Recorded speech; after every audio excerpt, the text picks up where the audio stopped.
What you listening to, son?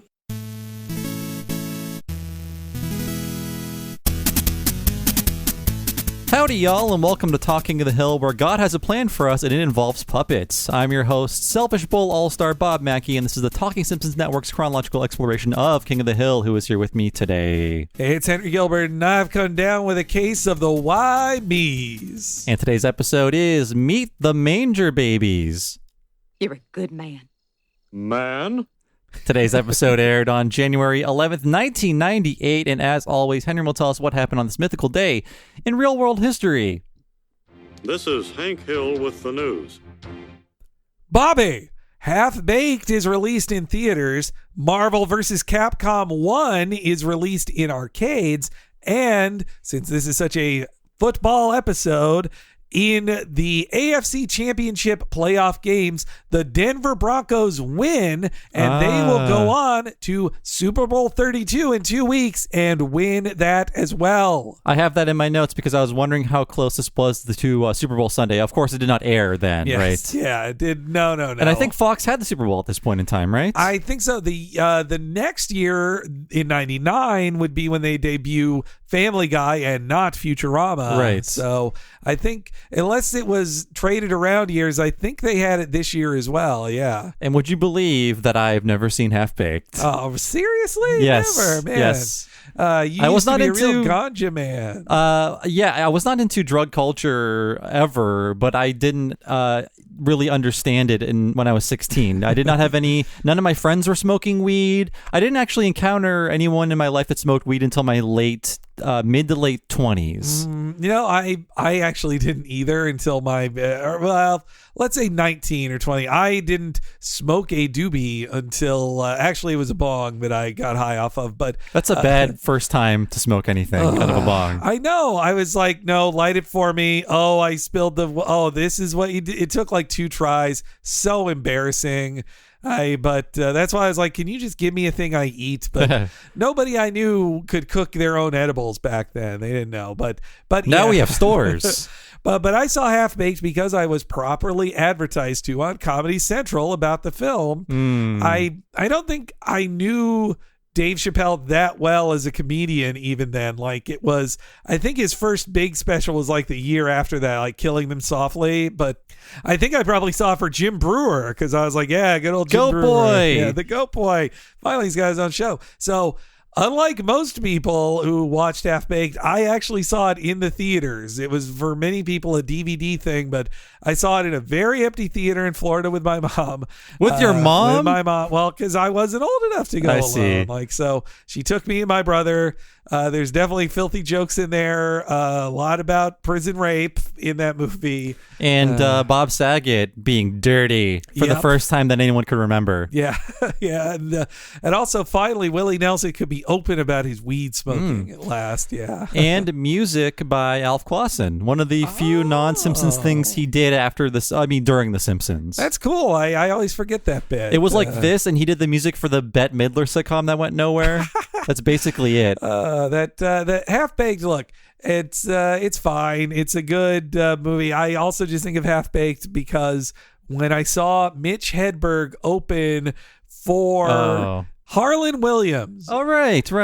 I've told the story before, Jeez. but yeah, when I saw Mitch Hedberg, I went there to see Mitch Hedberg, but he was opening for Harlan Williams, so we were sticking around, and this was at a college, and every fucking person was just screaming like, do the Half-Baked line from it. Harlan Williams is not a good comedian, so it was only making the night worse. Like, I hadn't thought of Harlan Williams in years, Henry. Yes, yeah, I think we've brought him up before, and people have said like, well, the reason you don't hear about him much is that he actually got really rich off a kid show, and he doesn't need to do anything else. That's for the best. Yeah. That's for the best. And Marvel vs. Capcom 1, correct? Yes, yeah. I like this one, and I think I like it more than the second game. Controversial opinion, but I do like in the first game how everyone gets their own backgrounds, their own levels. Yes. And 2, they're just like random ideas you can fight in. No, somebody who cares about Marvel history, when they don't go basically anywhere that's based on Marvel.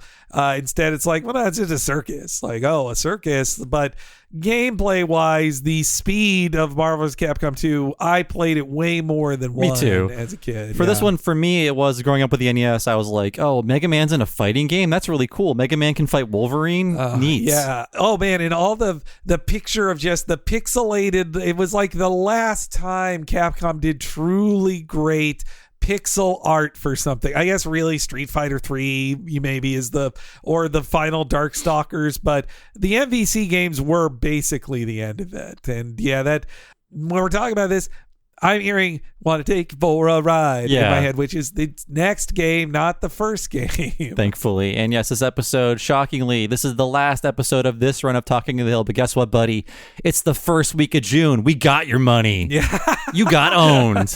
I'm kidding, of course. We appreciate all of your support. But, and you're going to get more great stuff this month. Yes, of course. Monthly Talking Futurama is on the Patreon, and another miniseries coming in the fall. So please don't go anywhere. We've got lots of great stuff for you and new surprises all summer. Who knows what we'll do next? Mm-hmm. Yeah, but this is a fun one to end with because it is Luann centric, and I just rewatching season 2 really solidified for me that Luann is like one of my new favorite characters on the show. Like I still think I like Bill the most, and then Bobby after that, but Luann, there's just so much beneath the surface with her that they can just explore with. Yeah, I think Bill does get all of the dumb jokes, and Luann gets a few, but they come from a sweeter place. Yes, and I do like exploring her as a tragic character, which this episode really gets into. Because you just want to hug her. Like Bill is pathetic, but you don't, like, he also kind of pushes you away because he's like, not only is he pathetic, but he's also whiny. But meanwhile, Luann, the way Brittany Murphy plays her, like multiple times in this episode, that she is confused and lost, and that makes her sad. And you're just like, oh, I'm sorry. And it's also, we talked about this on the Halloween episode weeks ago, but it was also a different time in America where things were becoming more secular. This is before, the war on terror and George W. Bush being a born-again Christian, being the president. And it was interesting for a show to be like, no, let's look at religion sincerely and not mock a character for being religious like The Simpsons would do, which is fun. Those jokes are funny. It's funny to make fun of Ned Flanders, but the show is not saying, oh, Luann is stupid because she believes in God. Yeah, and that Luann, like both in this and Halloween, one of her only outlets for like a life that is her own is her church, and the way the church is portrayed here, it's just a small town boring church. There's not even like a repressive jerk in charge or anything. It's but God, just Luann. Everything she says in this episode just makes me laugh so much. And this also, for an episode that is sort of about the politics of making television, that it's not too in your face with it. Like, Poochie is one of the funniest episodes of TV ever, but it's right in your face of like, this is how Simpsons is made. We're talking about our show. It's very, very subtle. And I do like what they do with it here on different levels. But this episode begins, it's a Super Bowl episode, of course. And unfortunately, Hank's TV is on the disabled list. And the dark truth he tells Bobby is that America, the greatest country in the history of the world, no longer makes TV sets. Yeah, I love that even though he has to admit that Made in USA is not true for any television in 1998, he still will not say that is a defeat of America or that it's not the best country in the world. And he will not buy a Japanese TV set. He refuses to. Do you think he would be more ready to buy, say, a TCL TV from China or a Samsung TV from Korea? Is it just that it's Japanese or any foreign television? I think it's any foreign one, but I think he knows brands like Sony are foreign. Maybe if they cover it up, because this made me think of... I talked about this when I first got on Retronauts, and people thought I was making it up. But you probably had this experience too, in that there was xenophobia about Japanese things in the 80s. And that's why Sega kind of skirted past their whole Japanese past, because families I knew, when there was a Japanese car on the block, you'd be like, oh my God, they bought a foreign car. What's going on there? And then a family that I knew, which were kind of like the Flanders, is they weren't allowed to have Nintendo because it was Japanese. So they bought a Sega. And I at the time, I didn't know Sega was Japanese, but later I found out, I was like, that family, they totally got swindled. They bought a Japanese console. They didn't even know it. If you told them that, they'd be like, those tricky Japanese, they got us again. They schemed their way into my house. I think too. I definitely saw that growing up. Though my dad, for all his opinions on things, he actually didn't seem to care much about buying Japanese. The car we owned my entire life was always a Honda. When I was born, he had a Honda Accord, and if we got a new family car, it was a Honda model. So my dad was not so against Japanese things. Yeah, Hondas were just starting to get cool in the late 90s, early 2000s, and that was a turning point for me. I was like, I thought people told me these cars were bad growing up, but now everyone is driving a Japanese car. If I ever buy another car, it's going to be a Honda, baby. That's Honda Fit. That's the one I've been eyeing if I ever had one. The fact on Japanese or television's not made in America, you're going to hear me say a thing. I don't say much. Donald Trump was correct. But in 2016, so I was looking up how many TVs are made in America or are any ever. No, they are not. But this came up. My source was a PolitiFact article, which the point of PolitiFact is to exist and to call Donald Trump a liar. But in 2016, in one of his many rambling, old crazy man speeches, he's like, "America, we don't even make the TVs anymore." Sorry, I hate giving you his voice, but PolitiFact was like, "Well, is this true?" And then you're like, yeah, it is. There's two companies that call themselves like, oh, we're an American-based TV company. And in both cases, from their investigation, they either are shipped televisions directly from a factory in China and they put them in an American box, or they just get parts made overseas and assemble it here. But nowhere in America, apparently, do they manufacture the parts that are used to make a television. That makes sense to me because we don't make anything anymore in America. All of our jobs that are not essential jobs are made up. It's just like, well, I'm assistant executive brand manager. Well, and I say this as a person who bought a big TV that's much cheaper than it used to be. Americans mostly don't want to buy something that would cost what it would cost if you paid an American to make it because we like how things are cheap. We don't want a thing to be expensive. It's true. I do remember, this is an example I always think of all the time, is that the fabled Papa John, the great pizza magnate, yes. He proudly said that if he gave his employees health insurance, it would cause the price of pizzas to raise a dime, and he wouldn't do it. He refused to. Where does it go from there? Yeah, it's that's the different story. The opposite side of it was that Costco guy. I've heard him talk about it on the podcast, right? Of like one guy who owned Costco.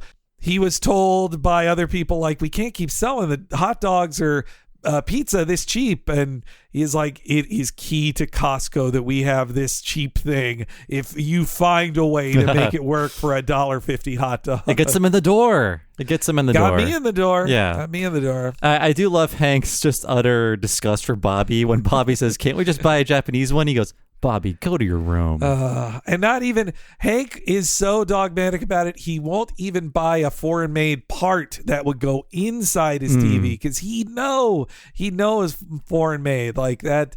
It's the gentle xenophobia of Hank that he can't. It's not that he distrusts other countries, and that he loves America too much to use other countries. He doesn't want a part of America to die. Yes, yeah. So while Hank is being sad about his TV, Luann is sad about other things.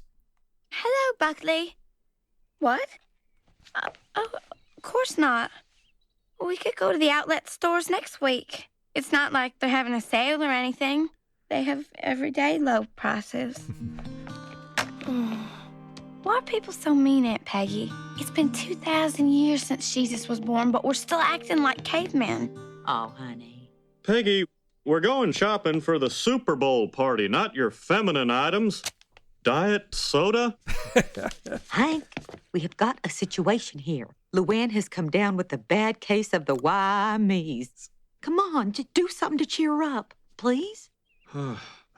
Hey, Luann, me and Bobby are heading over to the Megalo Mart. You want to go for a ride? Is it okay if I don't feel like talking? Sure, why not? So again, the insidious Megalomart is working its way into every episode as we've been talking about this season. That's right. You know what? That Hank should take some of the blame. You know why Made in USA doesn't exist anymore, Hank? You're going to the Megalo Mart and paying Megalo prices. I'm sure because we don't see them there, they put that line in for that reason. It's just like Hank is lamenting about the state of America, but then he's going to Megalo Mart to go shopping. Well, that is the power of the actual big box retailers, because like a few brands scream heartland of America more than Walmart, but everything you get in there is cheaply made thanks to exploitated foreign labor, like overseas labor. Not even overseas, like Mexico too, but also that line, oh man, it's been 2,000 years since Jesus was born, but we're still acting like cavemen. Like that, cavemen and Jesus like 2,000 years ago, but cavemen, it's so funny. It's a good line. And the sad, oh man, this is when from the first scene, you want to feel so bad for Luann, because like she's just sitting on the curb in a dress, and they were going to go have fun at the outlet malls. She put on such a nice dress, and she's not sitting in a chair. She's like, no, I have to be. I mean, also, I think she's sitting on the edge of the driveway because Buckley will not pull his motorcycle any more into there. He's like, nah, I'll pick you up on the curb. And again, something I like throughout the season is characters repeating things they hear on TV or saying they have everyday low prices. Oh, you're right. God, I love that. Also, again, poor Luann, she's a good Christian girl who gave it up for Buckley, and he can't, they're having casual premarital sex, and he can't even do one weekend trip to the outlet mall with Buckley her. doesn't know how good he has it. Luann is hot, Buckley. Yes. Oh my God. She is 5 levels of hotness above Buckley. This fool, he deserves to die. I'm just going to say it, that Buckley. As we mentioned before, these have some deleted scenes on the discs. And I noticed that in the deleted scene on these episodes, they're cut out because they make Hank look like an asshole. Oh, really? So in this one that is cut out of the episode, it's implied that Lady Bird was going to ride with them. So Hank has to tell Lady Bird it's a false alarm. And then he tells Peggy, drive her around the block, would you? I can't do everything around here. Oh, man. So because Lady Bird can't go with them to Megalomart, Peggy has to drive Lady Bird around the block in her car. That shows, that I do like Lady Bird jokes of Hank, who is, wouldn't baby his son like this, but for his dog, he's like, please just drive around the block, my poor dog. Lady Bird is so missing from this season because all of the Lady Bird scenes are cut. Yeah, I guess, in season 3, they start figuring out some things for Lady Bird, but you're right, they're not really interested in her in this. I also love that joke that you think Hank is setting up to say, I don't know, tampons or something, but a feminine item is diet cola? Soda. He would never, no man in Hank's mind would drink diet soda.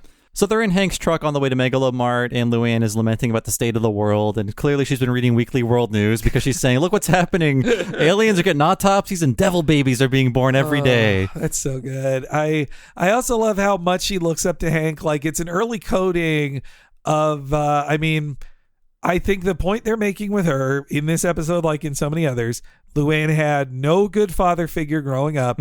She is now super interested in Hank and is searching for like, could you tell me I'm good kind of thing. And that also I think is why they write her to have crappy boyfriends like Buckley, because she just thinks like, well, men in my life exist to treat me poorly. Like, or at the very least, that's the psychoanalytical reading they are putting on to Luann. I mean, there's a reason that she sees Hank as God. Yes. Yep. And so Hank points out, it's up to every one of us to make the world a better place. He says, take me, for example. I sell a clean burning, energy efficient fuel. And then when Luann is just searching for something in her life, she's like, do you think I could do that? And he starts laughing. Oh, that's so mean of Hank to just be like, well, no, obviously you couldn't do it. No one could do. My job is way too hard. I also like too that she just says like, you're right. You're usually right. Like, yeah. And then Hank has to bring everything back to bragging about propane too. That's so good. And so we swerve into a garage sale where Hank finds his deflection coil made in the USA inside an old TV on sale. Very convenient for Hank. He has to find a dead man's TV. I figure that's what he usually does. Of like, well, somebody died, so they're selling their old TV. Let's see if I can scrap it for parts. And he goes, with this in our set, the only thing beyond our control is the size of the NFC victory. So yeah, so I looked into that. Thank you, because AFC, NFC, I've heard these terms. I barely know what they mean. I know they're conferences. Yes, yeah. There's there's one group of teams that's in the NFC and one group of team that's in the AFC. And then the winners of those championships face each other in the Super Bowl. And the Cowboys? The Cowboys are NFC. Okay. Yeah. So, well, that's the funny thing. This also, Cowboys football is important in this episode, but in 96, they had just won the Super Bowl, but now the Cowboys weren't doing as good. But, and please, football person in the comments, correct me if I'm wrong on this, but from my research, in 1998, they were coming off of the NFC winning 13 straight Super Bowls in a row. The AFC team never won. But then in 1997 and in 1998, 2 weeks after this episode airs, that's when the Broncos start winning and the AFC actually starts having a reign of their own. So Hank's joke is inaccurate this month of him doing it. Maybe he's hoping for a comeback, I think so. So in 97, the AFC won, right? The AFC won with the Broncos. So this is probably written right after that. Yes, yeah. But so it's and apparently at this point, if you were to count all total Super Bowls, it is virtually tied. I think one has won one more Super Bowl than the other. So, and we are starting to get Bill is disgusting jokes in this episode. They're starting to bring that in, and there's a deleted scene where they point out how much more disgusting he is, and we'll get to that soon. But Bobby wants to know why they can't just watch it at Mr. Dotrieve's because he keeps snacks in his couch cushions. I hope Bobby is not eating those, but I think he is. I think so. I think that joke, especially when Hank explains the order of doing it, I think based on Bobby's age, that was the first time he got to go to the Super Bowl party, and it was at Bill's, and he ate things in the couch. And then Hank points out that another disaster that happened was Boomhauer's dip was too thick. Yes, yeah, and it snapped. I like Hank has no empathy for Joe Theismann. He thinks of him as a man with weak bird legs. Like potato chips they are. And this is when Luann knocks over a box of animal puppets and the Manger babies are born. My name is Luann. What's yours? I'm Mr. Cat. Meow, do you do? You're pretty good with those. I used to play with the puppets all the time with the social worker. Hey, how much for the puppets? You mean it? Well, if it costs 25 cents to make you smile, it's a bargain. Look, Dad, an old wig. Bobby, take that off. I'm not saying it was a miracle, Reverend Thomason, but I don't usually trip into boxes. I think God has a plan for me, and it involves puppets. Luann, I like the idea of a Christian puppet show, but try to see things from my perspective as the spiritual leader of this congregation. We just laid new carpet in the activities room. You put 30 kids in there and lose their attention. Fruit punch all over my new carpet. I like Maurice LaMarche in these kind of muted roles. Yeah, he's so great. What a great bit of such a calm reverend that he's not saying puppets would demean the message of Christ or I'm trying to be serious. These puppets aren't good for it. He's just like, I just spent, $2,000 on new carpet. If a kid spills on it, then it's ruined forever. I just can't do it. And actually, before this scene, there was a deleted scene that was not on the final episode, and that this is where Luann gets her idea to entertain kids with the puppets, because we see her at the beauty academy, and she's trying to sweep up hair, but all these little kids keep running through it. One is shoving it in his mouth, and she uses the cat puppet to tell them that eating hair is wrong and God doesn't like it. And then she starts coughing, and you think she's doing a bit where the cat is hawking up a hairball, but really she's choking on the hair that's in the air. Oh man, that's good. That's where her idea comes from to entertain the kids with puppets. So there should have been a scene before that where she's actually at the beauty academy, which she technically still is in, but we rarely see that in this season. Yeah, that's an important. It is kind of, without it is an A to C move. They give her the line of her saying that she said it was a miracle. She found it as, I guess, why she's like, oh, because this was a miracle, I came to you, Reverend, with it. But it's better to see it done casually in person. But I guess this is a packed episode. Yeah. It's hard to cut anything. There's a lot going on, but I do love Luann's pitch to the Reverend, baby Jesus was born in a manger. No reaction from him. Yes. Setting it up. And her idea is that these animals that witness Jesus' birth, they're adventures that happen afterwards. Yes. Yeah. Her pitch is what you pitch a TV show with, like how she comes in with this pitch and the Reverend pokes holes in it, is like, well, the animals kind of disappear and never show up again in the thing. And then then for a bad pitcher of a TV show, that thing from an executive, you go like, oh, well, I guess I give up. But Luann, she is on the ball. She's like, even better, because what happened to them after that? People would want to know. They're just waiting around like us for Jesus to come back. They'd have all sorts of crazy adventures. Yeah, I love that. I also, that when she discovers the puppets, that line of like, I used to play with puppets all the time with a social worker. Yeah.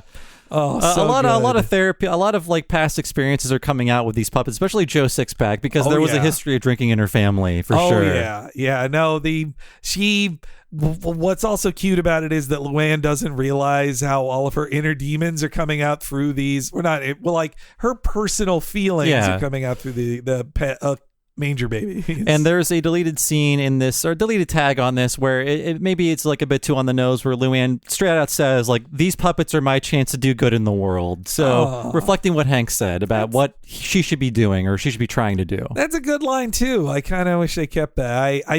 Now, a lot of the spirit of this, especially Mr. Cat with the meow stuff, that's Mr. Rogers. Like, yeah. Oh, yeah. Like, okay, so I really love the Luann logic that goes into naming all of these things and giving them backstories. So there's Reginald Featherbottom III, which is the penguin. It's just like, the very proper British penguin. Yes. There's Obadiah the donkey, who just like makes donkey noises and talks. There's the cat that talks in cat speak, like Henrietta Pussycat from Mr. Rogers. Yeah. And then there's an octopus that just says gurgle, gurgle. For some reason, the octopus can't talk. The octopus came in the box, so she's like, well, and an octopus, because it was in there. And also like the Christian puppet show thing, the local Christian puppet show thing is such a constant of American small-time TV. Yes. And to me, nothing is unintentionally funnier than Christian puppets. As a big fan of found footage, nothing is funnier than getting those really funny clips of Christian puppet shows. I will say there's some found footage ones where I can't watch them because they make me cringe too hard, and mostly it's the Christian ones that do it. Yeah. And that also, I don't think she realizes the implications too of like how you're fucking with a kid's head to have a puppet that they trust say that God something is a sin and you'll go to hell. But yeah, her with her puppets is just so funny and sad that she's just so excited. The second she has this creative outlet, it also shows that Luann, just like how she is amazing at car repair, can just rebuild an entire engine on her own, she also can be a fun performer who likes having just silly voices and everything. In our next clip, she'll pitch this idea to the family. I call it the Manger Babies. We're headlining next week in the activities room. Manger babies.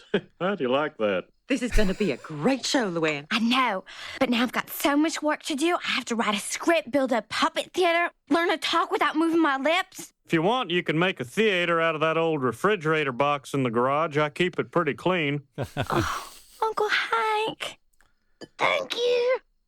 Hey, who said that? So I like Hank being supportive, and I also like the joke about him not just having an old box in the garage, but also maintaining the old box. Yes, yeah. So he's cleaning his old boxes. Most people would throw away that refrigerator box, but he kept it, but he also is cleaning it regularly. And such great, like, Southern dad, positive energy, like, how do you Manger babies? How do you like that? And there's another deleted bit in here where instead of Hank, he goes, who said that or whatever? He's kidding around with Luann. He's being supportive of her. In this deleted scene, he's kind of a dick once again, where he says, sorry, Luann, but I got Super Bowl fever. The only cure, one Super Bowl. So he's like just got Super Bowl in the mind, so he's not even being supportive of this idea at all. He's just being like, I only care about the Super Bowl. So that's what's going on in his mind. I'm glad they made that change, because it works better that he is very supportive of Luann until it comes into contact with the Super Bowl. Then that supersedes it. It's better that instead of him saying throughout the whole time, like, whatever, Super Bowl's coming. Whatever's happening with you is meaningless to me. I also love just the pride that Luann has with such a dumb name as Manger Babies. Yeah. And they're not babies either in the name. They're adult things. I guess they were babies once when it was important. And also her just great.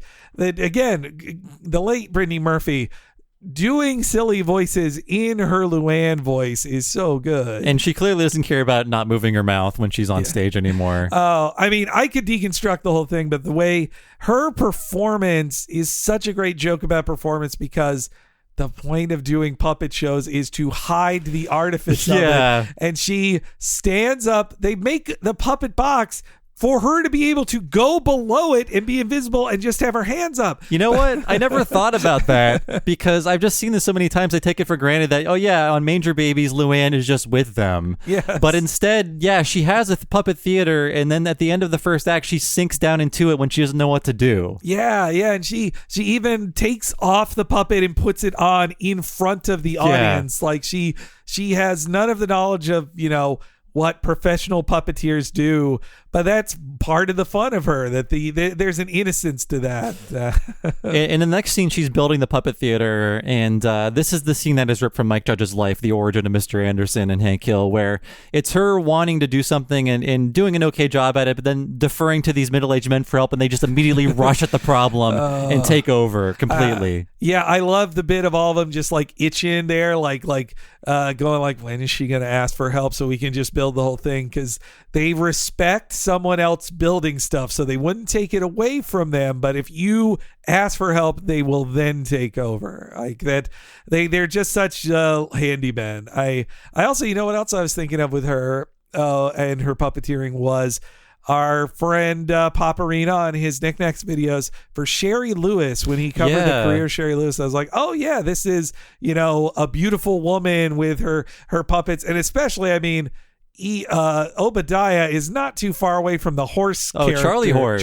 Yeah. Oh, you got to look up that video, because I didn't know about her like Las Vegas act with Lamb Chop. And she was a gorgeous woman too. Yes, yeah. And her with Lamb Chop is so funny. And on her shows, all the excuses she had to be like, how do I hide my elbow? Like, how do I make it? And she, unlike Luann, could throw her voice very, very really well. Yeah. So, we're at Arlen First Methodist, and the Reverend wants to remind everyone that spilling juice on the carpet is a sin, in case you missed his sermon. So he brought this up in his sermon as well. Which I don't know. That's in the Bible, but it'd be very expensive to clean that brand new carpet. And finally, we have the Manger Babies intro. Once upon a time, almost 2,000 of years ago, our Lord and Savior Jesus Christ was born in a manger. And in that manger lived the cutest little animals. This is their story. After Jesus left, King Herod came, demanding firstborn sons. He cast an evil spell on them, freezing everyone. Years later, I bought a nativity scene at a yard sale second hand. They came to life, and then, amen, I met the Manger Babies. There's Obadiah the donkey, he says, yeah. Hosea the cat, meow, meow. And octopus too, gurgle, gurgle. But let's not forget a very British bird, Sir Reginald Featherbottom III, charmed, I'm sure, governor. They are the Manger Babies getting in trouble. The Manger Babies spreading God's message of love. Manger Babies, Manger Babies. There's a lot to talk about here, and I like how they just let it play for the audience. But what I like about this the most is how quietly sacrilegious it is. I almost say sacrilegious whenever I say sacrilegious because of The Simpsons. It's a funnier word. But just the background story and how, I guess, factually incorrect it is, because it's after Jesus left, King Herod came. I think she says King Harold. After Jesus left, King Herod came, demanding firstborn sons. That happened before the birth of Christ. Oh, yeah, that's true. It actually didn't happen, but according to the Bible, King Herod heard that this Savior was coming, this Messiah was coming, but he's like, I'm the king. Round up all the firstborn sons and kill them. Yeah. That happened before the birth of Christ, but it actually didn't happen. I mean, that story makes Christ's divinity more clear instead of just like, no, it's a mash together of people who were messiahs at that time. And but yeah, it's that she's like, well, where do I pull this from? Where do I get the magic that makes them freeze? King Herod, yeah. Yeah, so instead of killing the firstborn sons, he freezes them, and that's how Luann finds them in a nativity scene. I love that. She found him. I really love how much he's created the compelling backstory that they have been frozen for almost 2,000 years. She bumped into them. She's like, they came to life, and then, amen, I met the Manger babies. And the clumsiness of her pitching to the kids what the show is about says, like, Manger babies getting into trouble, Manger babies sharing God's message of love, Manger babies... No verse. Oh, that's so good. Yeah, it's God. And all her poses, like she turns around and turns back, and she has all this like energy, but like, you know, clumsy energy to her. God. And again, like I said, never goes out of sight, just always there, because I think too, she's happy. She's like, I want to see all the people in the audience. I'm here for them. And meanwhile, Hank is distracted by a nail he left sticking out of the puppet theater. I love that. You know, that's almost like a comment on TV creators too, because like when you make something, you only see the flaws that nobody else notices, and it starts driving you crazy. It yeah, reflects poorly on my craftsmanship. And also, the only other people who notice it are insiders who are like, oh, man, okay. All the other men were disapproving. Let's hear the Manger Baby sketch. Today's episode, going to the movies. Who wants to go to the movies? Yeah, I do. Yeah. Uh-oh. There are 5 of us and I only have 4 tickets. One of us blokes could sneak in. What? Count me out. Is it sneaking wrong? Yeah, everybody's doing it. Yeah. Gurgle, gurgle. Okay, let's go. La la la la la la la. We're going to the movies. La la la la la la. Yeah, but it reflects poorly on my craftsmanship. That's all I'm saying. Hank, you're the only one who notices.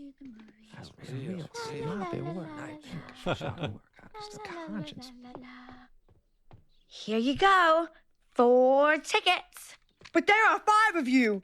You were trying to sneak into the movies. You Manger babies are in a lot of trouble. I'm locking you in a closet. No! And that's why you shouldn't sneak into the movies. The end. There's so much stuff I love about that. Luann yes. clearly new to storytelling, but I love how when characters need to go somewhere in her stories, she actually has to reflect the amount of time they spend. So she's like, la, la, la, la, la, we're going to the movies, la, la, la, la, la. It's good cover for a cut to Hank getting lines, but just her in the background like, la, la, la, la.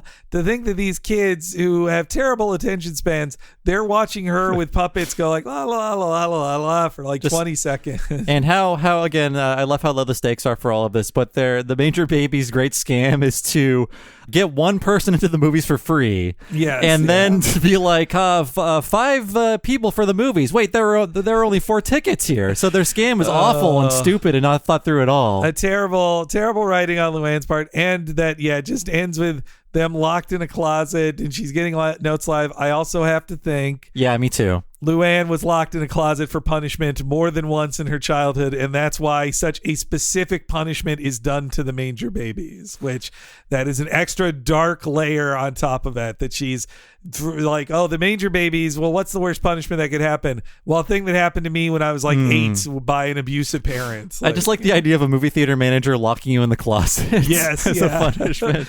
Not that, that the movie theater guy would throw them out, like he wouldn't, or say like, you're banned from this theater. But she can't think of that. She just thinks, well, they'd lock him in the closet like how I was punished as a little kid. And the storytelling is not working on these kids because they're getting very bored and they want to know what happens next. And she cannot improv her way out of the situation. And they ask if they got out of the closet. She goes, "Sure, I guess." Sure, yeah. And they want to know how. And she's like, "How? How?"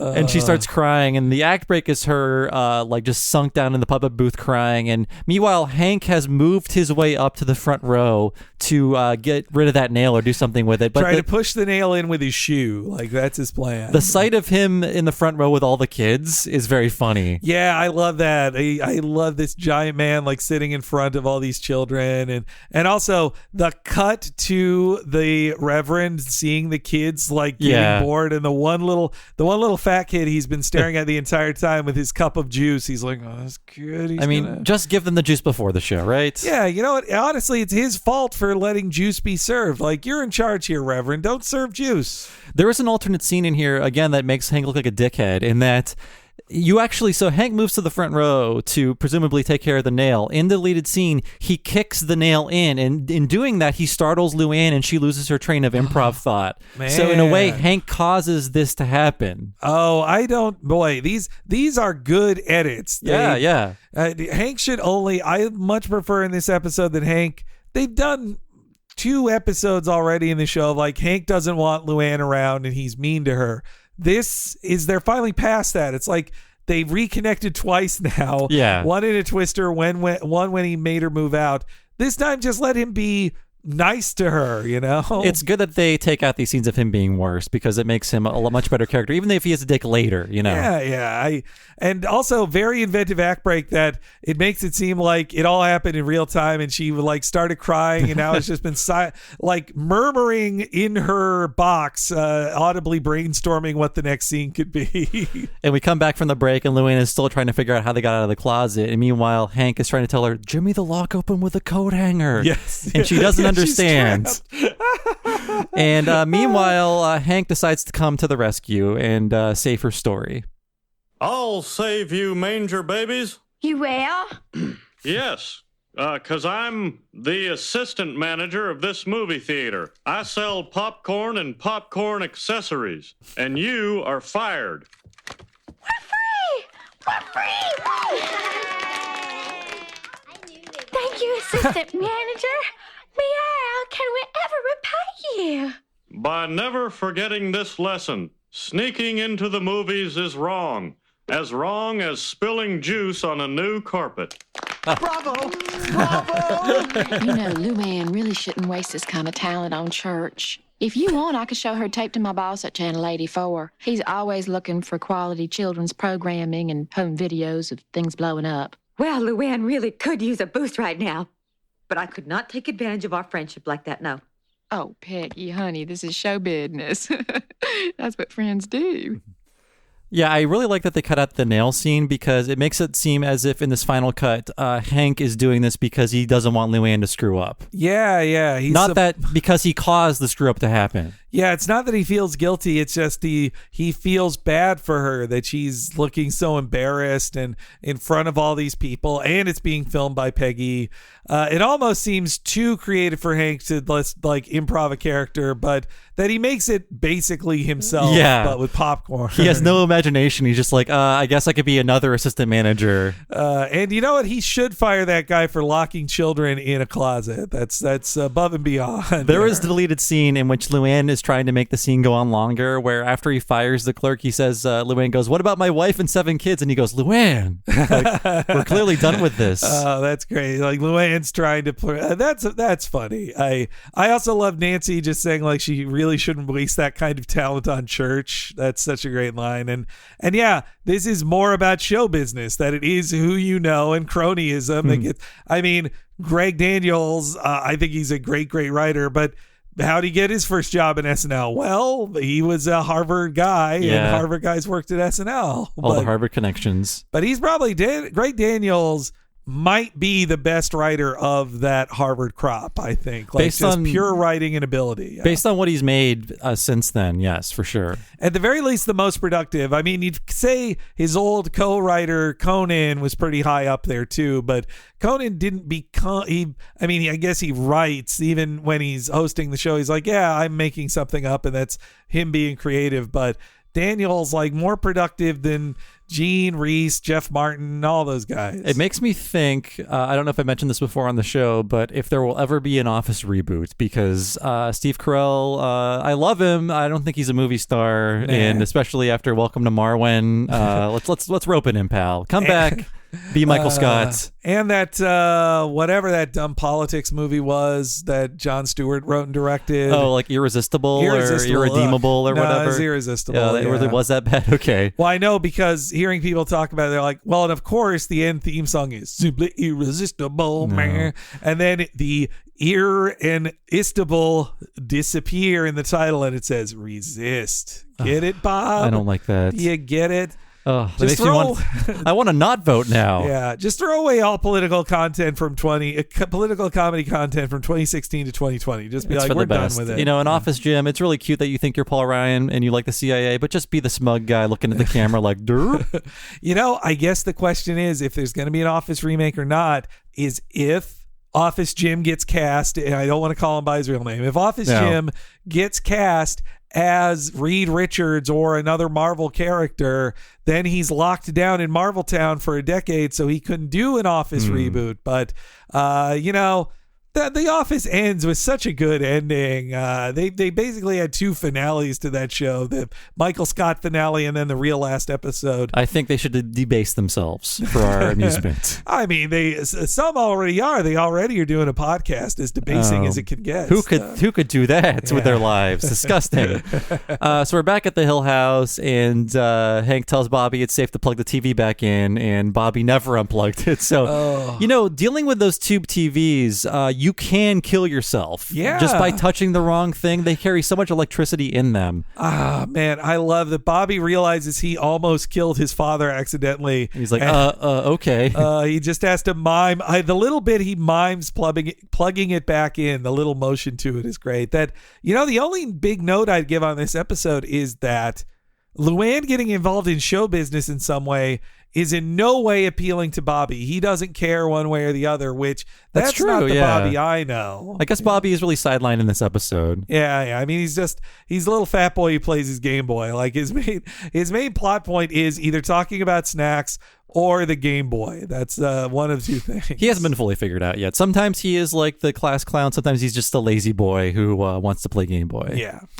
And Peggy has finished scotch guarding the couch. Scotch guarding, which I don't think... do people still do this? Let me know. I don't know. I haven't ever done it. Maybe I should. I have a washable slipcover because I have a cheap couch from IKEA. Oh, yes. Yeah. You're a decade plus on that IKEA couch.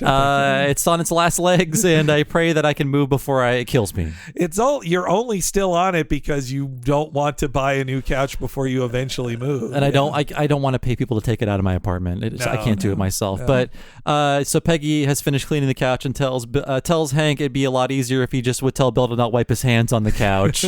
And so they plan a zone defense around the chips. Oh, that's so great. And that's why later he is wiping his hands on the couch because Peggy and Luann aren't there to block. That's true. Just again, Bill, they can't tell Bill not to be a messy slob, so they have to just plan around his ability to get crumbs on his hands. I like his Peggy's like, won't he just scramble around the coffee table? He's like, he doesn't have that kind of quickness, Peggy. Not anymore. Not anymore. He's reflecting that Bill is not the high school athlete he used to be. He's not the bulldozer anymore. The bulldozer, yeah.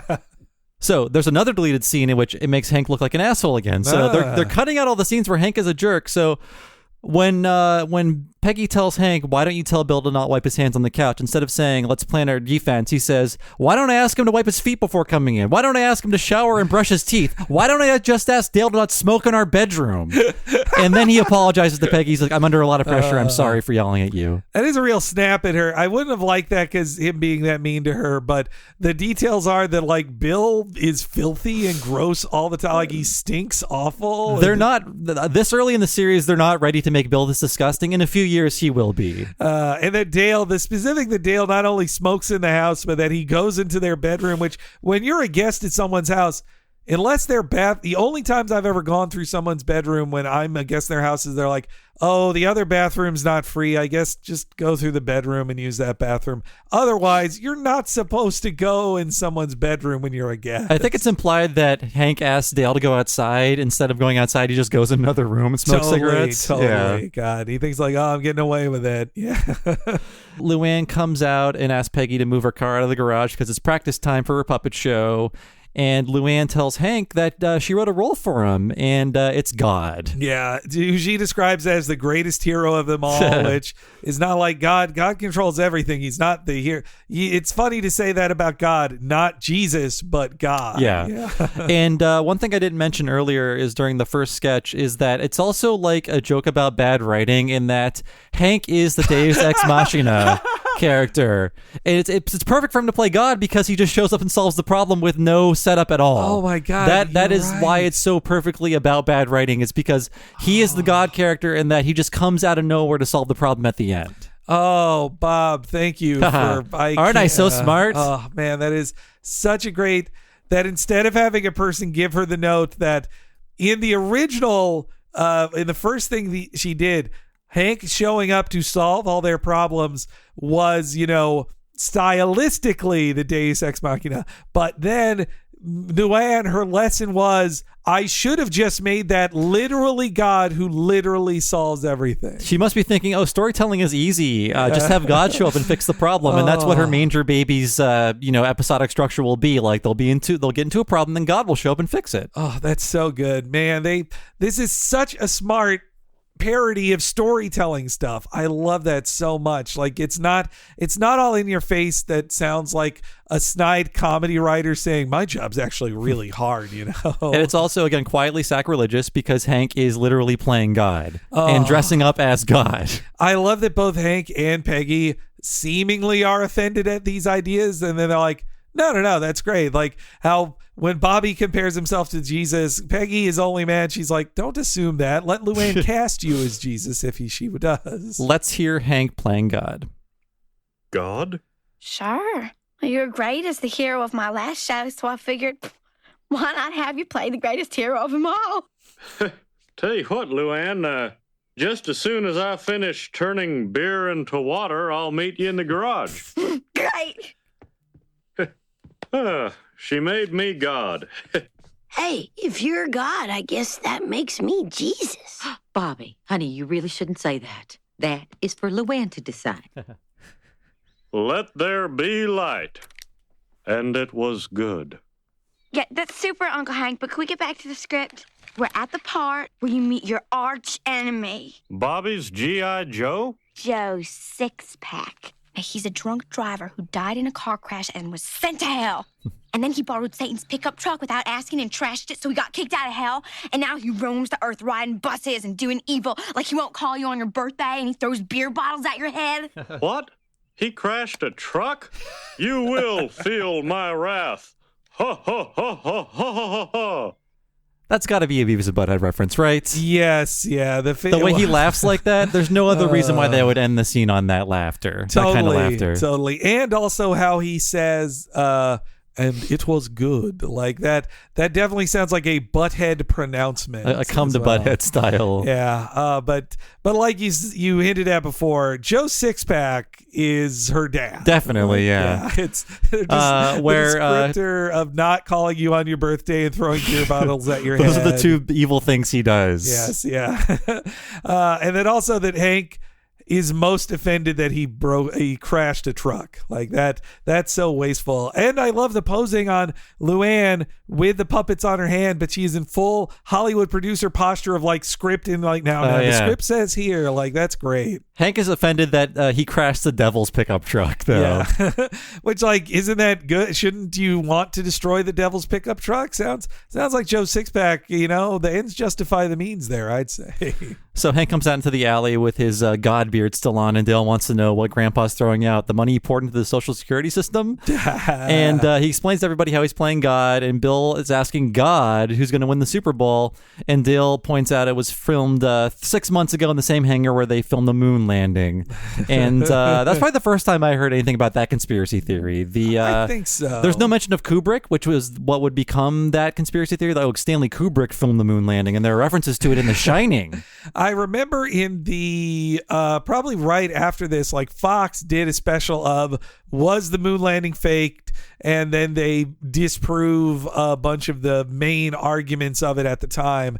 And I just remember it because after it aired, I went to my art class at high school, and the art teacher, who was a very nerdy art lover, one of the other students was like, I just watched this moon landing thing last night. You know, it's all faked. And then the teacher goes off on like a 10-minute tangent of like, people have been trying to say it's fake for 30 years. It is not fake. I have all this proof. And I was like, whoa, you touched a raw nerve with that fake moon landing thing. From what I've heard, the latest film, Godzilla vs. King Kong, confirms the Hollow Earth theory, though. It does. That is correct. Yeah. It's actually real. The podcaster in that film, it proves that he's on old conspiracies though, so he's a conspiracy podcaster, but he talks about fluoride in the water and stuff like that, and faking the moon landing. I was like, you are 800 conspiracies ago. This is like for this movie where Joe Rogan started. Exactly. Yes. Yeah. 10 years ago. If you watch ancient Joe Rogan comedy, he's talking about false flags or whatever. It's like, that is so 1999. That also, the podcaster in that movie. Look, there's some cheap jokes about podcasting for sure. But if you haven't seen the movie yet, skip ahead 10 seconds. But his last line in the movie is asking someone to be a guest on his podcast. And I have to say that was very correct. That's how I'm going out. Yeah. So in response to that moon landing quip, Boomhauer babbles something about Capricorn 1, which is a movie I've heard of in passing, but I didn't know what it was about. And so it's a 1978 thriller about faking a Mars landing. O.J. Simpson is in it. And the story goes that these guys are about to go off to Mars, these astronauts, but then at the last second, they're pulled off the shuttle. There's something wrong with it. For the sake of America, we have to fake this now. Wow. So that is what the man. entire movie is about. I've never seen it. It sounds fun. But yeah, that's Capricorn 1. Wow, okay. I like that in Boomhauer's mumbling, he both is complimenting the film Capricorn 1, but also says, obviously it's fake and that you have to respect Neil Armstrong. I love that. And there is a joke in which Bill's hygiene is called into question because he's like, only 4 more days till the Super Bowl. And then Hank says, no, it's 3 days. And he pulls off his one shirt that says 4 days till the Super Bowl, and there's one under it that says 3 days till the Super Bowl he's wearing. So implying that he's probably wearing 4 shirts at once then, at least for the 4 countdown. And leaving them on. Yeah, do you think he started the week with 7 shirts on and he's been slowly peeling them away? I think so. And they're just not commenting on it. And also, Bill doesn't know it's 4 days until he looks down at his shirt and says it's only 4 days. That's how he's keeping track of time now. So in our next clip, Luann gets her big break. God's not angry on that line. He's vengeful. Let's try it again. Luann, it's the TV station. Hello? Mm-hmm. Oh, Hank, look how excited she is. Just a few days ago, she was talking like the world was coming to an end. You're a good man. Man? We did it! Channel 84 is putting Manger babies on the air. It's UHF, Uncle Hank. Ultra high frequency. Oh, Luann, you have thrust your hands into something wonderful this time. We better get back to work. We've got a whole hour to fill on Sunday. Well, that doesn't give us much time to get ready. I mean, Sunday is... Sunday? Now, is that before or after the Super Bowl? During. Can you believe it? They put us on against the highest rated television event of the year because they know we're the one show that can beat it. It's a huge responsibility, but I know I could do it. With God on my side. That's great. Yeah, and I like, again, the low stakes of the show, sorry if I keep repeating myself, is that the big break for Luann is getting aired on a UHF station, a Christian puppet show during the Super Bowl. I think it's assumed that they don't know who Luann is, just say, oh, this is the least advertised portion in our entire schedule, just let her do whatever she wants. Yeah, it's like, it may as well not happen. No one will watch this, so screw it, just put her there, who cares? Yeah. And UHF, by the way, these are all forgotten things because broadcast TV is gone forever now after the changeover, but UHF, ultra high frequency, a lower tier than VHF, I believe. And that means that with UHF stations, the signal did not go as far, which is why the Weird Al movie UHF is meant to imply it's a low-frequency TV station that does not go a lot of places. Unpopular and not watched. Yes. Yeah. Which was barely, the meaning of that title was barely known at the time. It wasn't known in overseas either, so they had to call that, I think in France and other territories, it was called the Vidiot or the Vidiot from UHF. And now the title is meaningless, but you have to just know that UHF means like it's a low-powered broadcast station. It's not getting to a lot of places. My favorite parts of UHF are when it has the local TV show energy to it. That movie. Otherwise, the parts where it's like, oh, now it's just like a parody of a movie, or like Weird Al's character has a Donahue show on it. I'm like, that kind of gets away from the spirit of UHF. But when they have the twin guys who look like Popeye going, that feels like UHF. One of those guys is married to Bette Midler. What? Yes. Wow. I did not know It's a real comedy act, and it's very weird. Man, that is so... The Kipper Kids. The Kipper Kids. Wow, man. I can go off of it. This is not even related to UHF, but hearing UHF, I think of the movie Sex with Furniture. What do you think? Yeah. That's the Donahue segment. Or Geraldo Rivera or Morton Downey show. I like when he crushes the head of the KKK guy. Like, it just collapses the hood. Yeah. But that Luann thinks ultra high frequency means it's the best. She's like, yeah, it's the best ultra high frequency. And also, I feel like that is a joke about giving a line reading. Like, no, he's not angry there, he's vengeful. Like, I bet Brittany has been told, like, no, Luann in this scene is sad, she's not mournful or whatever. She's naive, she's not stupid. Yes, yeah. I think that's probably her goofing on line read she had been given by Greg Daniels. So we come back for this last act, and Hank is coming in very sheepish about, letting her down, and she realizes her octopus only has 6 legs, but is reluctant to call him a sextopus because it would offend sensibilities. So funny how she says, offend sensibilities. Yeah, that's so good. And he's really skirting around this whole thing. So Hank goes, oh, I'm sure you'll figure it out before Super Sunday. I call it Super Sunday because that's when they play the Super Bowl. This Sunday. Yeah. Clearly not understanding any of it. And this is when he backs out of the show completely. Oh, poor Luann. She's just destroyed. This is, as far as she cares, this is God forsaking her. This is the one father figure she's ever liked or has been supportive to her too in this version of the show. And he's just pulling away. She's just broken and you feel so bad for her there. And I like that Hank is also feeling bad about this. He's not just like, whatever, Luann, I'm going to do my thing now. And because she asked him, are you not going to be there? He's like, oh, no, I'm not saying that. There could be a terrorist attack. Yeah. Or what was the other excuse he gives? Oh, it could end early due to injury. You never know. Yeah, you never know. But the Super Bowl always runs a long time. I don't think anything has ever stopped it before. Maybe weather once. But it is nice to be... The Hank is not so callous that he's like, yeah, I'm abandoning you. Shut up. I'm leaving. He's just like, well, no, I'm not actually doing this. He feels too much guilt to actually say, like, no, I am leaving you for this party. Well, poor Luann, another like father figure, is just lying to her of just like, well, no, I'm not really backing out because what if it did end early? Then I'm going. So it's not so bad. It's like, no, you're lying. Just say, at least have the guts, Hank, to tell her you're not doing it.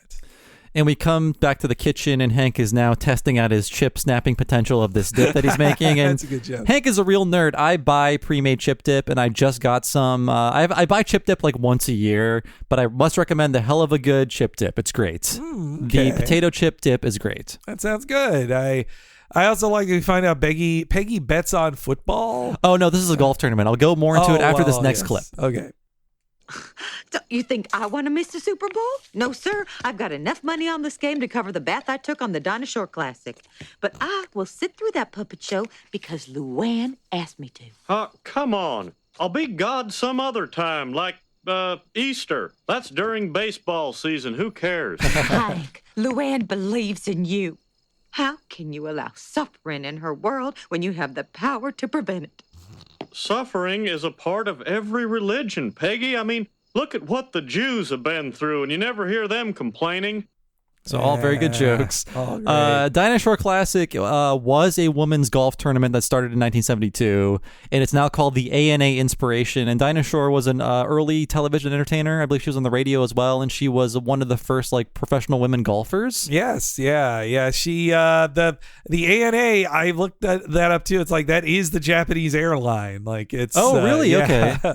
I think it's interesting that they are paying for what is. I mean it is the longest I believe it's the oldest women's golf tournament in the world. I think so. Yeah. It's had several names, but at this point it was still Dinosaur Classic. I think in 2002 it was renamed. Also, it's funny that Peggy is into that because this was not public knowledge at the time.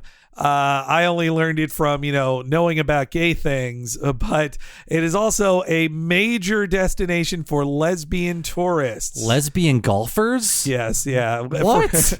It was called the biggest gathering of women who love women the world over.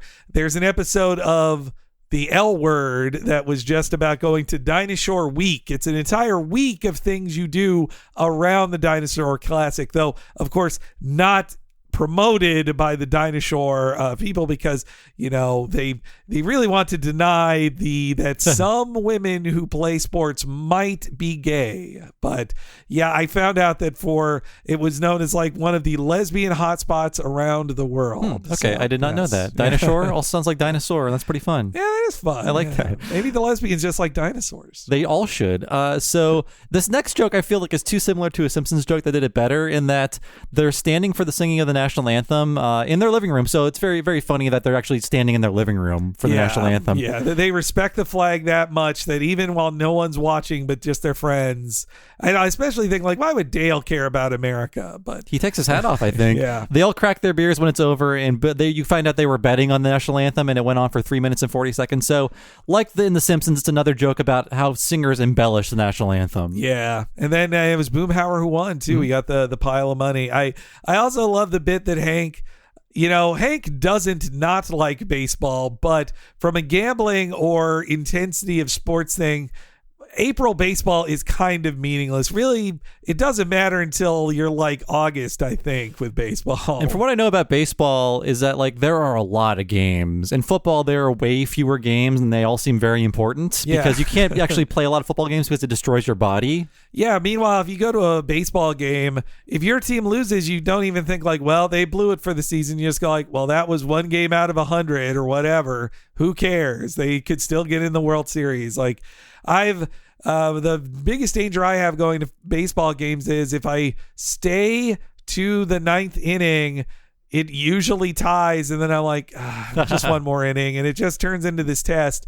And then the last time I stuck around until they finally ended the tie at inning 14, they lost anyway. I was God, so I got to stay here an extra hour to see them lose. Getting old is all about being done with an event about 75% of the way through it. Just you know what? I got this band's music at home, and this triple encore is really killing my back. Let's get out of here. Yeah. Well, also, you got to beat that traffic, man. Yeah. Yeah. It's Especially true. When I've gone to games in Oakland or shows in Oakland, it's just if I don't try to beat the traffic, it's me and every other person who was in that theater at the BART station all waiting for once 4 different trains, I'll finally be able to get on this. Yeah.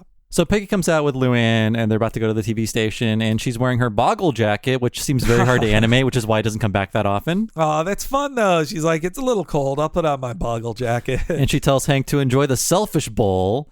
And then they're at the TV station, and Peggy is helping Luann get ready, and Peggy has a feeling Hank won't show up, so she's trying to let Luann down easy and saying, if Hank isn't here, it doesn't mean the world's a bad place. And Luann goes, oh, yes, it does. I love that. So just very matter-of-factly just saying, oh, yeah, this will confirm for me. It's all riding on this, and this is the point in the story where you have to think, this is when Peggy decides, I have to go fuck with Hank, or else Luann will lose all faith in the world. So Peggy is the hero of the story, unsung. Absolutely, yeah. She is the visible hand of God moving all this around. I mean, I love how she just has given up. Peggy had said earlier, oh, I thought, I'm so happy for this. I thought she'd thought there's nothing good in the world. And now she's seeing that Luann thinks that once more. And, I don't think she thinks Luann will self-harm, but she will at the very least make terrible decisions in her life because it's who cares? She does not need the cruelty of the word confirmed to her anymore. The cruelty of the world, sorry. So there's a deleted scene in this, a deleted bit in that Luann goes on a bit further. Just the joke about Luann not being very bright, and she says, oh yeah, Uncle Hank is testing my faith, and I've got the patience of Job. So she says Job instead of Job, and that's the joke. It's a little too the first drafty for this kind of character choice. Yeah, that's all. It's also too dumb. I think so. I think so. So we go back to the Hill House. Bill wipes his hand on the couch, and we see him get up to use the bathroom, and there's just like big stains where his hands were. I do like he celebrates it like, I made it to the commercials. Like he had successfully held in his bodily needs until the commercials. And Dale, when Bill gets up to use the bathroom, there's a deleted scene in which Dale tells Bill that right now 200 million Americans are headed to the bathroom and no sewer system can handle that. And he says, in 60 seconds, there will be a backflush of apocalyptic proportions. That's good. I like that. And Bill's response is, one more flush will make a difference. It's just like voting. So that's funny. I like that. They should have kept that in. What we do get is Hank Hill saying, what do Tina Turner's legs have to do with auto insurance?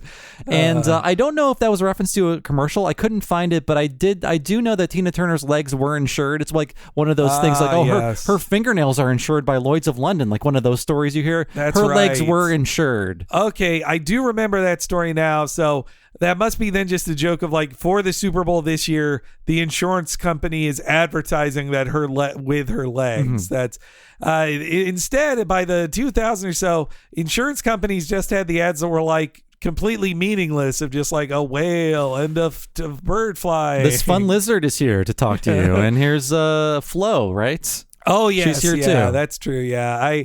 Though Tina Turner in 2000 would perform at the Super Bowl halftime show. So, these jokes about Super Bowl commercials, they couldn't imagine how much crazier Super Bowl commercials would be. No, it's like the return of all your favorite IP now, right? Yes. Oh, God, yes. Yeah. This year... Marty, we got to get DirecTV, Marty. It's a great deal. Yeah, this year featured Big Bird and Wayne and Garth telling us about ordering out. Yep. And please, I can't. Big Bird, just lock him up. It's over. And also I remember the Bud Light did an Avengers Endgame, but for characters who were in Bud Light commercials. Like it was all of the Bud Light characters assemble who were ever in a Bud Light commercial. Cedric the Entertainer, the guy on the telephone, the Boba Fett looking guy. They're all here. You know, I missed like 20 years worth of Super Bowl commercials, so I'm kind of behind on these character rosters. I watched a handful of them. Every year I like to stay in the know. Did you see the one this year, Bob, of the Edward Scissorhands Jr. commercial? No. Oh, man. No. Well, they got Winona Ryder back, but not Johnny Depp. And, I heard about this, but I didn't want to see it because I love that movie. I just rewatched it over the holidays. I still love it a lot. It makes me cry like a baby. Please continue. Sorry. Well, did you see who plays Junior in it? Oh, God. I think it's good casting. It's Timothy Chalamet. Sure. He's the Johnny Depp of now and none of the baggage. He's just a cute little boy who had no problems and wine addiction. What part of the movie do they ruin? Well, basically they live on the same street they used to live in, and she talks about how now that they have a kid, but the Edward Sr. is nowhere to be seen. He needs car insurance or a safe car to drive with his scissor hands. No, the point of the movie is that he cannot be accepted because society is too cruel, and he makes it snow for everybody, and it's beautiful, and she becomes an old woman, and she marries somebody else because he's too pure for this world. Well, unfortunately, that's not that. Then the non-canonical commercial then takes that away, I guess. Yeah. It sucks. So back to this. So this is when the TV starts going on the fritz, and we go back to Nancy's channel. She's talking about the weather and the upcoming premiere of the Manger Babies, and Dale is very upset by this. And he says, if I wanted to spend Super Bowl Sunday staring at my wife, I would have married Fran Tarkington. That's a funny line. And Fran Tarkington's a great name. I also, they don't mention it enough. Hank should be saying like, oh, my TV's on the fritz, because he's been repairing it all episode. They don't really connect it to him thinking like, oh, my TV's shorting out because I've been fixing it and clearly something's wrong. I think maybe they just trust the viewer enough to be like, well, Hank has been repairing his TV for like half the show, so this could be a result of that. They leave it to you to assume. Yeah. And we go back to the studio, and Hank is praying, and a man comes up behind her and taps her on the shoulder. She thinks it's Hank, but it's actually the stage manager telling her she's on in 5. Oh, that's so... Uncle Hank... Oh... and then also like that she was praying 5 seconds before she's about to go on the air. I like that too. And we're cutting back and forth to the station and to the studio, and they cut back to the Hill House, and they miss the touchdown, but Bill's happy they get to see the end zone dance. He kind of mimes it a bit. His hair goes to the wrong color during that dance. It does? It's a lighter shade of brown. Yeah. And Hank swears he's not the one doing this, and we get some more Manger Babies in our next clip. Come on, Manger babies. I'll give you a ride. We don't need it. God is the designated driver tonight. God doesn't care about you. How can you say that? God does care, and he will show it. This is getting old, Hank. It's not me. It's this damn remote control. Bill must have dripped crumbs in it or something.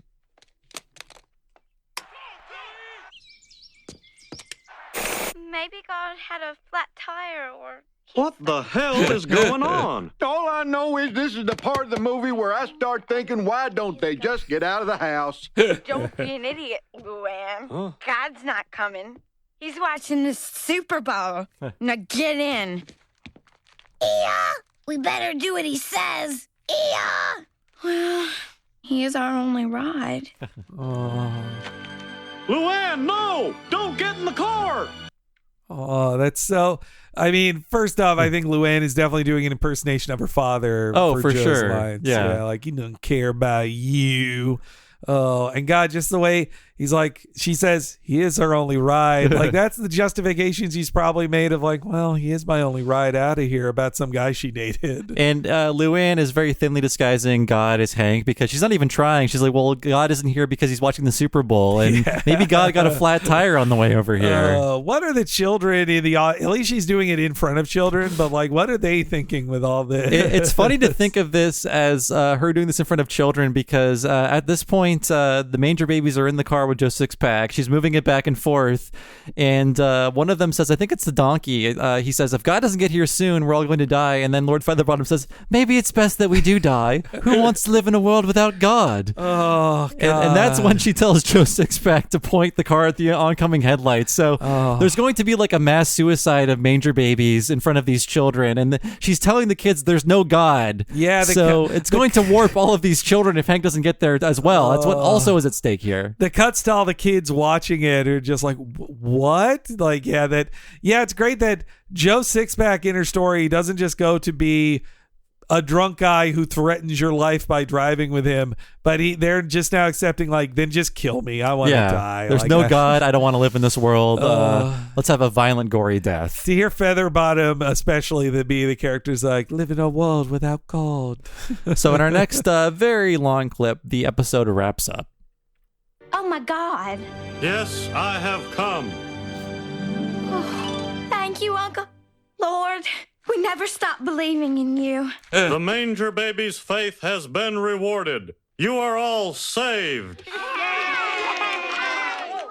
And as for you, Joe Sixpack, anyone who drinks and drives is a real jackass. Hey!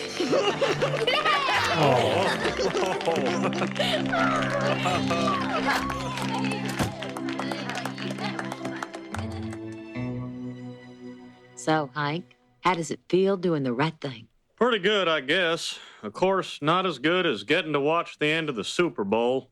The Super Bowl's always a blowout. This puppet show, it was a real knuckle-biter. Oh, my Lord, it's Troy Aikman. What are you doing here, son? Sir? Well, it's kind of a funny story. Some guys were snapping towels in the locker room, so I went to Bible study to get some perspective on it. And I saw a flyer for this puppet show. Sort of a little miracle, I guess. You know, it was kind of a miracle that brought me here, too. You see, I was watching my TV, and it started flipping channels. Mom, I hope you don't mind, but I borrowed the batteries from your remote control. What remote control? I don't have a remote control.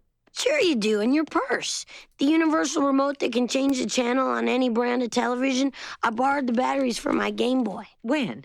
Before the Super Bowl. But if the remote had no batteries, how did I?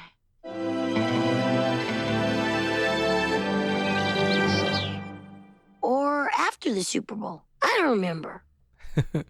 It's very Greg Daniels ending of going like, or it was after and there is no miracle. That Troy Aikman thing is very funny because it feels like, I don't know the story behind this, but it feels like Fox was like, guys, we got you Troy Aikman, you got to put him in your Super Bowl show. And then Greg Daniels was like, yeah, we'll do that. And it amounts to just a weird celebrity thing where celebrities really just walk on. And it's like, wow, it's Troy Aikman. But I like how underplayed it is and how he should not be there for any reason. Yeah, he calls it a miracle because it's impossible that he would be there. There's no reason and it's only so they could say like, and the Super Bowl's on Fox, and we've got Troy Aikman on King of the Hill. Get ready for the Super Bowl. I also like when he says, I was double checking this on the scoreboards here, when he says, it's always a blowout. The 3 times his Cowboys won the Super Bowl, they were blowouts. He, like the first time he won the Super Bowl in Super Bowl 27, it was 52-17. So the Cowboys really skunked him there. But, I didn't know that. So when he says they're always a blowout, that's him joking about how usually lots of people after the first half would go in his games would say, well, the Cowboys are obviously winning. Who cares? I'm not watching the rest of this game. I got other things to do. We were talking about it before the show, but a very funny line that you have to think about is that when so before Hank shows up, Luann is just like, okay, God, there's no God, let's all die together. Yes. And then Hank shows up and she says, I've always believed in you, I never stopped believing in you, which is contradictory to what just happened in the show. Everything that has happened this entire time, she's like, oh, I never stopped believing in you. Yeah, that's it. Yeah. Also, the Troy Aikman was activated by seeing like locker room horseplay. He's like, oh, that felt strange. I need to talk to my minister about it. He's now Troy Aikman, I was looking up, I don't know how religious he is, but I do know he's now married to like the ex-wife of the nephew of Jerry Jones who owns the Cowboys. Wow. It's a very incestuous that's complicated group there. Yeah. And I think that if this was written maybe a year later, or maybe in season 4 even, that Peggy could not resist taking credit for this. Absolutely. And the line that I would write if I was writing this was her saying, Hank, Peggy Hill works in mysterious ways. Yes, yeah. That's my punch up for this. But hey, Peggy's too meek. I think she's too humble. She would be so proud of herself for setting all of this up. Season 2 Peggy's not proud enough of herself. Yeah. Like she is more about working silently. She should be trying to take credit. It's not until the episode we did for What a Cartoon is Sleeping Dogs that Peggy has really becomes the very full of herself and kind of clueless person that she is. There's a bit of the pride in this, in that she is kind of like she's virtue signaling kind of in a way when she's like, I am going to this thing because Luann asked me and I'm a good person. That's right. Yeah, she is doing it to rub it in Hank's face that he isn't doing it. Yeah, and that he could easily do it but won't. And there's an alternate ending of this that I found confusing, in that in the way that it is just now is that Bobby says he removed the batteries from the remote and then the clouds part. And when Peggy asks him, when did you take out the batteries? He says, but before the Super Bowl or after, I don't remember, the clouds come back together. Oh. In the alternate ending, it's different. It's that the cloud stuff doesn't happen at all. After Bobby says, I don't remember, that's when the clouds part. And you hear the creaking of machinery. I don't really get it. Maybe it's pointing out the artifice of the story. Maybe. I don't really understand it. I understand why it was cut because I was just confused. So in the final script, in the final airing, the clouds part when you think it's a miracle, then they come back together when it clearly wasn't. In the deleted scene, the clouds part at the end after Bobby says, I don't remember, and then you hear the creaking of machinery. So I don't understand. For a late edit like that, I think that's a real improvement in it. That also isn't super obvious, too. Like, there's not as obvious as some of the 80-yard line. There's a couple times in here I'm like, oh, Hank's mouth moves a little weird there, or so does Luann. Though I think the mouth charts on King of the Hill characters are so much more subtle than Simpsons characters that it's not as obvious. Their mouths are not 30% of their head like they are on The Simpsons. Also so that, you can easily you can cheat a lot better than you can with the giant maws of The Simpsons. I want to believe that it was Bobby took them out after, and that that there was no God. But hey, I guess it's up to you, the listener, whether you believe in God or not. Peggy was the god of this episode. Yeah. All hail Peggy. But yeah, it was a really fun episode, just about like making things and making fun of bad writing, but not being so like up its own ass in the meta-ness of it. Like and just tour de force by Brittany Murphy does like 6 voices in her Luann voice. It's incredible. And Manger babies don't go away. They come back occasionally. Like Luann will go through some things. She will be in beauty school for a bit, then she'll go to college, and that won't work out. Like there are different phases of Luann, and then she moves out. But Manger babies are a constant, and so there will be more Manger babies in the future for her. Oh yeah, I love that they use this bit here of Nancy getting her on TV to then use that as a launching point of Nancy feeling inferior to Luann when she starts taking taking off at as the new hot thing at the TV station. And yeah, that was our Talking of the Hill Season 2 Part 1 miniseries. We got through 11 episodes, and it's so great. And you know what? The show only gets better, and we can't wait to do more. We probably will do more next year. Yeah, I can't wait to start the true ramp up to the Megalomart finale. Yeah, but going through this, like spotting so many of the things they're building up to, and all of these like internal references, and also like most episodes touched me a lot deeper than I remembered they did. Like this made me feel like season 2 of King of the Hill just is, other than a few things like Peggy and Bobby aren't fully themselves yet, but season 2 is pretty much King of the Hill as we know it. And it looks so much better than season 1. We've said it before, yes. And you can hear that in our Wes Archer interview. They whipped everyone into shape after season 1. Oh yeah, they figured out both in the LA offices and overseas at ACOM. They figured out a whole lot of things for season 2. Yeah, and that's also been a great thing this season of doing it, that we also got to interview Wes Archer and ask him so many of the questions that came up in our research about King of the Hill too. But yeah, thank you so much to all of our patrons for supporting us. We could not do any of this without you. And please stay tuned. Again, there is so much more happening behind the Patreon paywall for $5 a month, including monthly Talking Futurama and early access, and any kind of interviews that we do will go there first, and special bonus stuff. Who knows what's happening next, but it's all happening on the Patreon. So please stay tuned. And again, the next big miniseries is coming at you in the fall, and we'll be talking about that more as we get into the later summer months. So thank you so much again, all you supporters, and we look forward to you hearing us on the next mini-series. And before we go, I did want to say a special thank you to our podcast editor for this series, Alan. He's done such a great job on this, and we couldn't put out so many podcasts without great editors like Alan. So thank you so much again to Alan for doing such a great job on this podcast. And as for the rest of you, we will see you again very soon for another podcast episode. Thanks again for listening, y'all.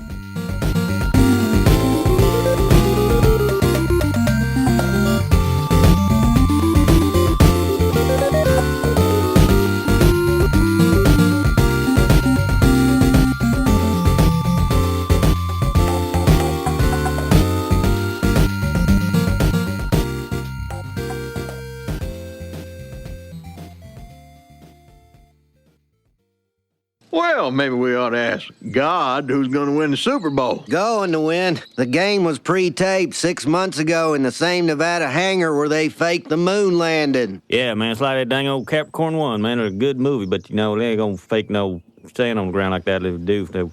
They don't Neil Armstrong.